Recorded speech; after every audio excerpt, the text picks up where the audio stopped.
بسم الله الرحمن الرحيم. الحمد لله رب العالمين وبه نستعين على أمور الدين والدين. صلى الله وسلم على سيدنا محمد وعلى آله وصحبه وسلم. مدن مدحوينه أدي وفتقاقة iyo wasiirada kula socday iyo rag akhyaarta kula socday dhamaantiin waxa sharaf weyn noo ah inaan kugu soo dhaweeyno dawladda Jubbaland oo guurayso xubnaha baarlamaanka saraakiisha ciidanka wasiiradii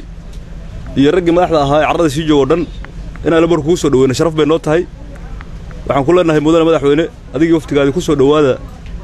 magaalada madaxda ku meel gaarka ah ee Kismaayo labada usbuuc oo ka maqnay dalka dhammaan guud ahaan dhulka Jubbaland nabad buu ahaa insha Allah ta'ala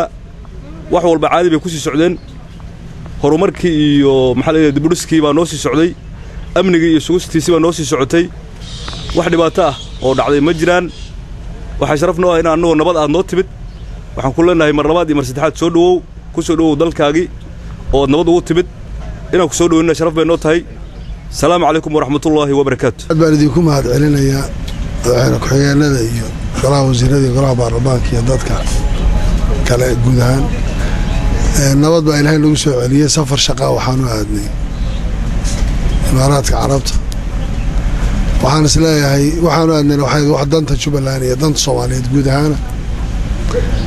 وحونا سفر ناجحة وحيالها كوا هذا لين انت بدن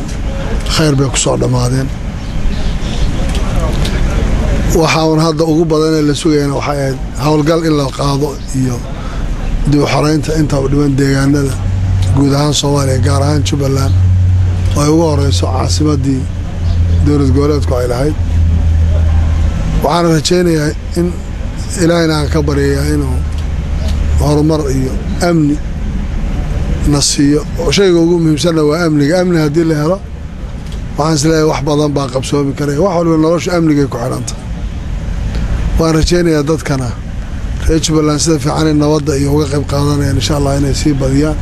waxaan u diyaar garoonaana ay noqonayso hadii Ilaahay yiraahdo bal hawlgalkii guud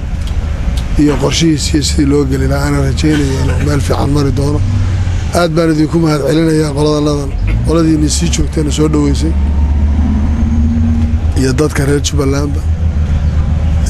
guul baan idin rajaynayaa insha Allah waxaan rajaynayaa inaan meesha ka sii wadi doono mahadsantiin. Assalaamu calaykum.